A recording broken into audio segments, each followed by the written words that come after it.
femme se résume justement au thème autonomisation de la femme.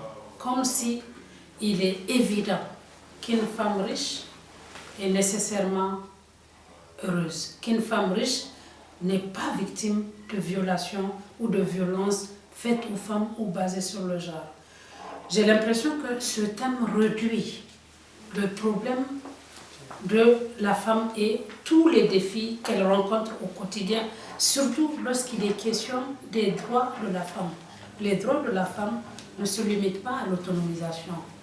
Aujourd'hui, je voudrais qu'au-delà de l'autonomisation, à cette journée symbolique, qu'on puisse parler de la femme victime de viol, qu'on puisse parler de la femme victime de harcèlement sexuel, qu'on puisse parler de la femme qui n'a pas accès à la terre, qu'on puisse parler de la femme battue, qu'on puisse parler de la femme moralement handicapée par tout ce qui est sévices, violence.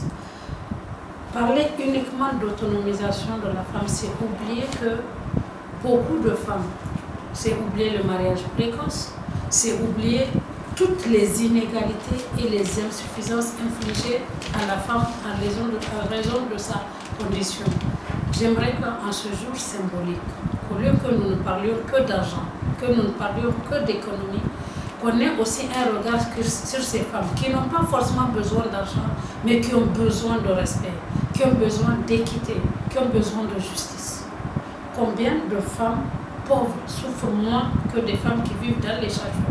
La problématique de la femme, elle ne peut pas se résumer à dès qu'une femme a un niveau de vie correct, c'est que forcément c'est une femme qui n'a pas de problème. Et c'est là qu'on biaise. Aujourd'hui, on est au Niger, le seul et dernier pays au monde qui accepte qu'après 30 ans de mariage, un homme puisse sur un bout de papier mettre fin à un mariage. Aujourd'hui, nous sommes dans un Niger, le seul pays au monde qui accepte aujourd'hui qu'une femme qui vit avec un ivrogne, une femme qui vit avec un homme qui la bat quotidiennement, une femme qui vit avec un homme démissionnaire de la totalité de ses responsabilités. Nous sommes dans ce pays, il est demandé au juge, lorsque cette femme veut mettre fin au mariage, de tenter une conciliation et au besoin de ne pas prononcer le divorce. Aujourd'hui, quand vous prenez les années, il y a même 5 ans de cela, on ne parle pas trop de cette autonomisation de la femme, parce que quand vous dites femme autonome, vous dites aussi liberté de la femme financièrement. Une femme autonome est appelée à prendre soin d'elle et aussi de sa famille, parce que l'autonomisation de la femme garantit à cette femme également sa liberté financière. Nous pensons que seule une femme soit autonome, elle ne peut pas se développer ni développer le pays.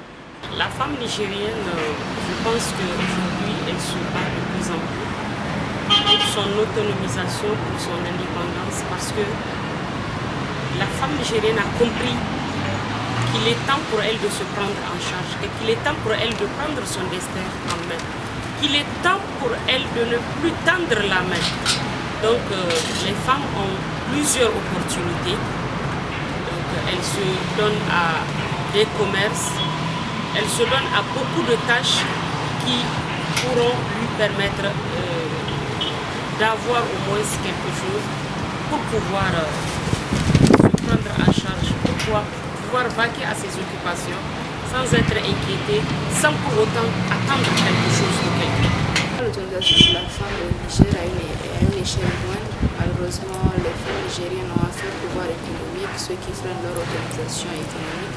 Mais également en termes d'autonomisation sociale, il y a encore beaucoup de préjugés qui persistent, ce qui fait que les femmes sont limitées dans leurs initiatives.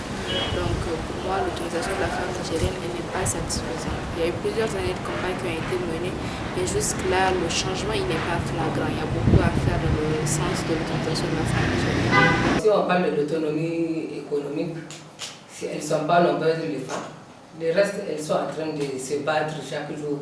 C'est des petits commerces qu'elles font devant leur porte ou bien dans la rue. Mais elles n'ont pas une réelle autonomie. Surtout quand on sait que même quand la femme a un peu d'argent, il y a toujours quelques hommes qui sont là derrière pour essayer de la freiner dans son élan. Et l'autonomisation politique, ça c'est le plus gros problème d'ailleurs. Parce que là, la femme n'est pas en réalité, elle n'est pas impliquée dans les questions politiques dans ce pays. Les rares femmes qu'il y a aussi, au nom de la loi sur le quota, qui, je pense aussi, est une aberration. Parce qu'on ne peut pas dire 25% pour 50%, 50, et quelques pourcents de la population, on lui donne 25%, et l'autre 49, et quelques, on lui donne le 75%. En ce qui me concerne, je n'ai jamais été d'accord avec cette loi, la loi sur le quota. Même quand les gens ont salué pour dire qu'on a revu ça à la hausse, je suis restée insatisfaite. Tant que la femme n'est pas économiquement à faire, économiquement indépendante, il y a beaucoup de choses qu'elle ne peut pas faire. Donc je pense que pour être vraiment économiquement, pour profiter, pour accéder à certains droits, il faut d'abord être économiquement indépendant.